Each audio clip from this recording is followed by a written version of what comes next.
if you just give me a couple of minutes of your time, I'll try to tell you things that you don't know, and I will try to explain why the country is so divided that we can't talk to each other about public affairs and even arrive at where we would like the country to go, because, we just can't sit down at the table together. Lose friends, family. There's just no end to the problems. You can lose your job. So let me just say this, that I think that most people are reasonable, and most people are sane, and most people's opinions are based on their experience, and it's a lot to do with where they get their information. And I'd like to share with you two things that are true today that weren't true when I was a little bit younger, because I have been following politics for about a half a century, and everybody has their thing. On average, people spend, 4 minutes a day, on politics, or even just the news, where some of us are a little different. Sometimes I spend 4 hours, and I've been interested in public affairs since I was a child, really, and studied it in school. I have a degree in political science. I've done things in politics, and I write books about some of these public things, and so I just have a high interest in it, and I am displeased that the public is in a position where the people that I work in the behalf of and try to write in the behalf of, which is the middle class, that we've been divided, and so I consider myself an ordinary person, a rank and file member of society, and I'm displeased about what's happened in my lifetime. When I started, when I was young, when I was in college, there was a chapter in one of the books that I had in class, and it was entitled Republican Party, Is It a Church? Because it was so small, people who were members of the Republican Party didn't expect to win elections, but they were just expressing their view, primarily pro-business, conservative, smaller government, that sort of thing. And they were outvoted each time because the Democratic Party was the party of working people. And there were more working people than there are rich people, just as there are today. But today it's all divided up. And let me tell you how that happened real briefly. Two things that happened. In 1948, the government passed a policy called the Fairness Doctrine. And the Fairness Doctrine required for any TV station or radio station to give opposing views to any political commentary that was aired on their station. And that worked out well for decades. If you had a Republican come in and say, well, this is what I'm for, this is a bill I'm putting forward, this is how I think the country ought to organize itself, then the Democrats would have equal time to come in and give an opposing view. And, like it or not, and I don't, we have a two-party system, and so that worked out pretty well. You had, one side and then the other. And about 1983, Reagan was president, Tip O'Neill was running the Congress, and they decided to do away with the Fairness Doctrine. And, it was probably because Reagan didn't like government. He didn't think government was necessary. And there's the cable industry coming out. Ted Turner was developing TV cable and all this. And so the Fairness Doctrine really regulated airways, the antennas. And so now, if we're not using antennas, should that be regulated? So they decided to do away with it.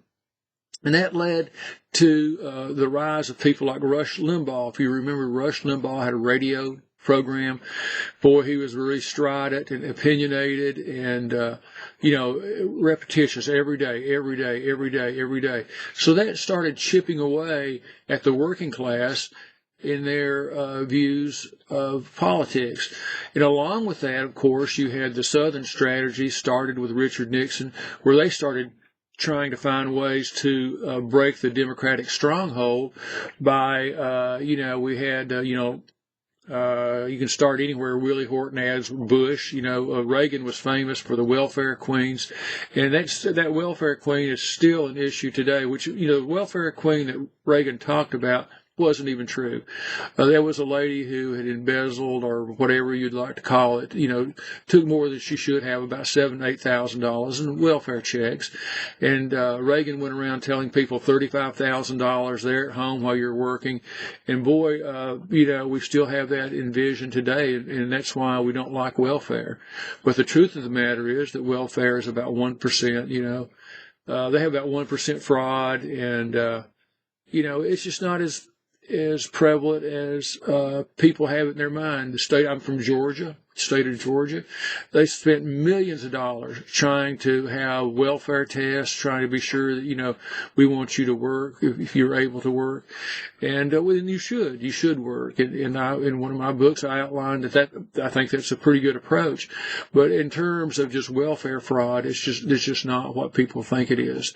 And if you line up 100 people and say these people are on welfare, and one of them is fraudulent, that's terrible. But, 1 out of 100, that just seems like that doesn't justify trying to get rid of Medicaid and these different things that we have. That's what we're talking about today. Is they just want to do away with it. They're tired of their tax money being spent. And so let's look at tax money. Right now, we have like a $22 trillion economy, and we're spending about, $5 trillion we're collecting on taxation, and so that's about 25%. And isn't that about right for an active economy, an active world like ours? We have a lot of services, and they have to be paid for, and their services are worth having. The other claim that we're working on right now is that government's bloated. Really, government is not bloated. Government accounts for about 2% of the workforce, and there again, look at that. Compare it to 1950s, where the U.S. government had about 4% of the workforce, and it's been declining over the decades. You pick any decade you want, 1980s on. The size of government is shrinking. And so, naturally, if you're out of power, you're going to complain about the government. Look, they're doing terrible things. There's too much of it. Yeah, because you're not in there. You're not the one running it. When you're in there running it, you're not complaining about all that. So, we've had a lot of back and forth. And, I just think that we probably ought to get at the heart of the matter, which is, when I was a kid, the Republicans were the business class, which is, fair, and the blue-collar workers, all the workers were Democrats. Now they've split all that up because Fox News came along after Rush Limbaugh.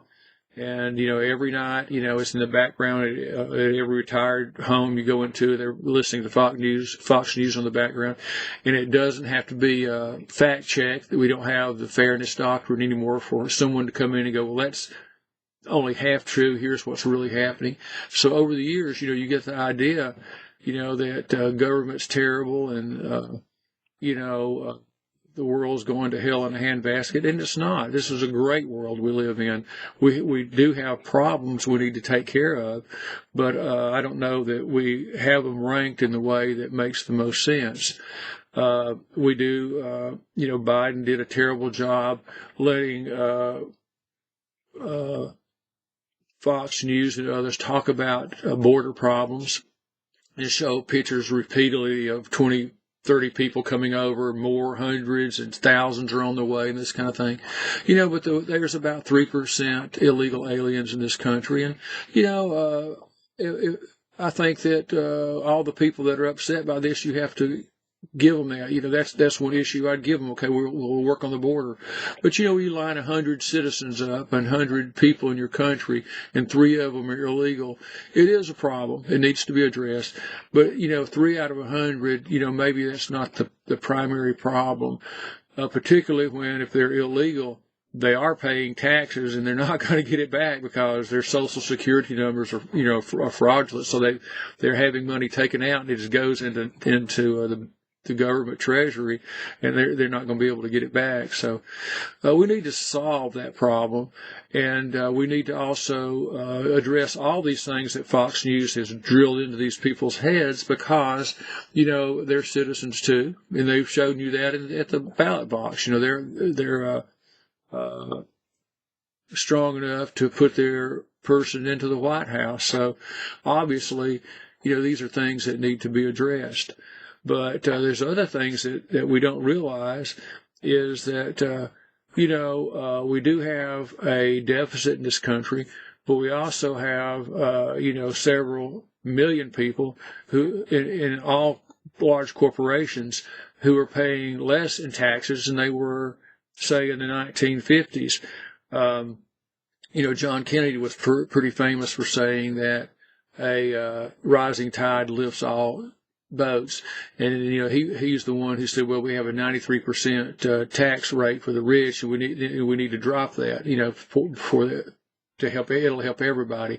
Well, it turns out that principle turned out not to be true, but people were never paying 93% because they have tax deductions. In reality, back then, they were paying 35 to 45%. A corporation would pay 35 to 45% of their profits in taxes, and they lived with that. Well, the 1950s were probably the heyday of America, the golden era of America, so it seemed to work out real well. But then Ronald Reagan didn't like taxes. He didn't like government. So, they started lowering the taxes. And today, the corporations are paying, some of them are only pay, some of them, of course, you read, don't pay anything. And, but we all think that's not right. So a lot of them are paying about 11%. But, on average, by law, they're paying about 20%. To 30, maybe even 35% at the very most. Very few are paying 35% because they have tax deductions and this sort of thing. Working people are paying about the same as corporations, and a little bit more, because they don't have access to accountants and that sort of thing. So if we want to balance budgets, that's a good thing to try to do. If we want to make up for our deficit, one way to do that is to go back and tax the corporations and the elites just a little bit more like we used to, because they're more able to handle that than working class people. And if you look at income, I'm sorry for the people who work today because, I made better than they did. All of us did. A dollar went further back then. We made more per hour. When apples to apples, the cost of living and the amount of money you make, we did better than what working people are today. They're making, the numbers are higher for salaries, but the expenses are twice that, so it just doesn't pan out. And it's the same for education. That's another issue that when I have a set of issues, and I do in my books, that Democrats, because I guess that's going to be the party for the working people, although there's so many working people in the Republican Party, but they need to be brought back, because they don't really need to be in the Republican Party.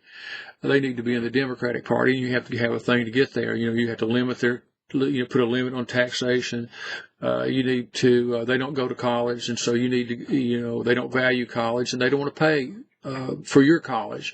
And so I've got a way that they won't have to, either Wall Street can pay for it, or have a lottery. And people who are interested in helping pay down student debt, they can buy a lottery ticket and do that. So it's voluntary, but you're not going to be able to take it out of people's income tax. They just don't want to do that.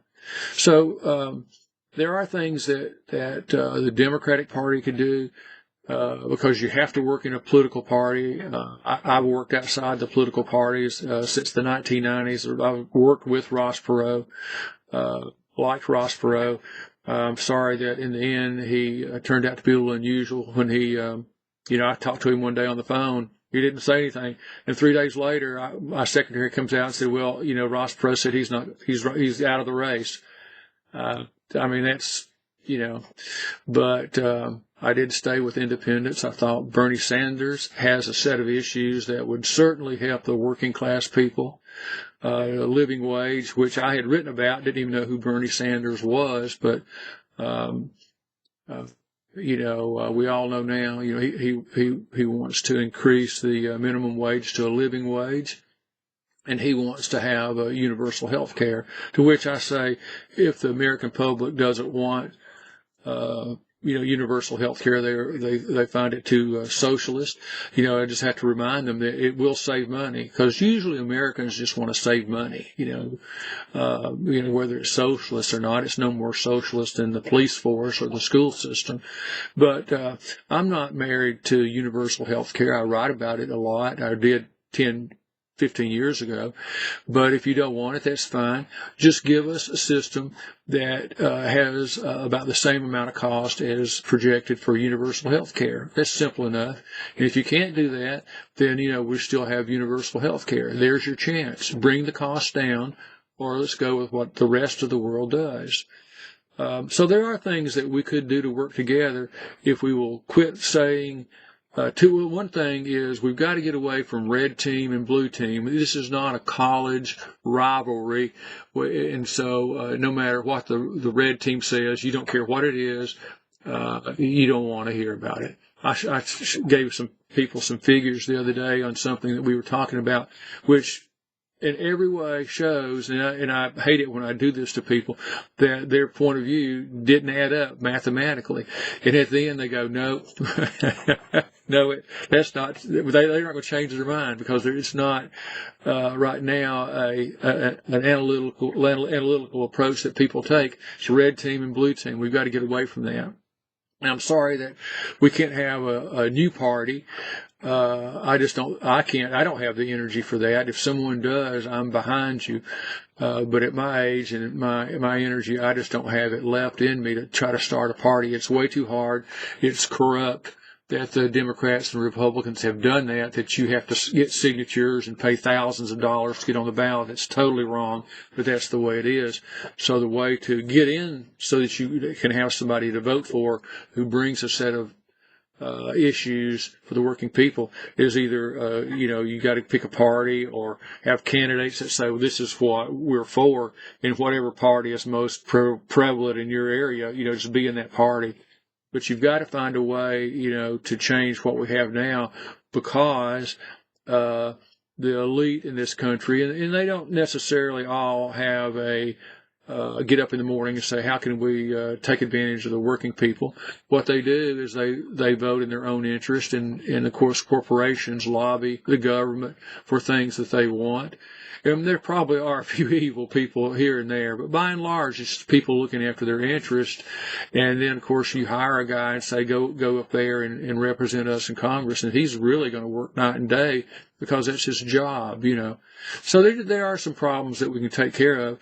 There's some that we'd like to take care of and we can't, and that's the big money that's in politics. We'd have to have a small revolution to get corporate money out, because the Supreme Court said that money is speech.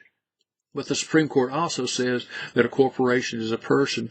And I've been to college. I'm a pretty smart guy, and I studied pre-law for a pretty good while, and I just don't believe that makes any sense. A corporation is not a person. A corporation is a legal entity that has special privileges and less responsibilities really than others, and it gives them a leg up. Collect money. Something goes wrong, you're not responsible, and they should pay more for that, for having that advantage. But anyway, I will go over in some other video what I see as a solution for that. But the main thing I wanted to get across this morning was that, yes, we do have some fraud in welfare. But it's really not the little guy, the person who's taking an extra paycheck for a month longer than he should have, that kind of thing. That's not the bulk of what's going on. The bulk of what we could really work at is these medical providers, the people who run the businesses who come in here, and then they turn in more welfare claims than what the services they provided. There again, not to always pick on Republicans, because I'm really an independent, but I do side with Democrats more often. But I was in the Republican Party. I ran for office once as a Republican. So, the largest welfare fraud ever, or I guess it would be technically the largest Medicare fraud at that time, was that Rick Scott in Florida. His company took billions and billions and billions, and what did we do with him? Well, we elected him governor, then elected him to the Senate. He used his money and influence, and so that's the kind of corruption that working people like you and I, rank and file members, need to be concerned about. It's not the people who are poor, and it's not the good citizens that happen to work for the federal government. The federal government is not bloated, as I pointed out earlier. The people who work in those offices are people that, in my hometown, it's a pretty small town, they say, oh, government's terrible. No, it's not. I mean, those are people we all went to high school with. So there's right up there in the courthouse, they're not evil. They're just collecting a salary. They wanted a job and they went to work for the courthouse. And Republicans have been in charge in and out on all levels of government. It's just not that they go, hey, let's bloat this thing up. They're always trying to keep government trim. And I don't think that's a bad thing. That is a necessary thing. We couldn't have just the Democrats running everything because we are do-gooders. We'd spend money on everything. And you do need to have that checked. But we don't need to have our country divided and hating each other because, the government is there as a necessary function. And that's the first thing that we have to agree on. We've got to come around to thinking that government is not evil. It's not bad. We need more government. The more government we have, the better our communities are. And you can see that in, the communities that tend to be a little bluer, tend to, have a little bit better life, a little bit less stress. But we can find a balance there, and if people want less income tax, right now income tax is actually lower than it's just about ever been in my lifetime. So if we want to bring that down, we can.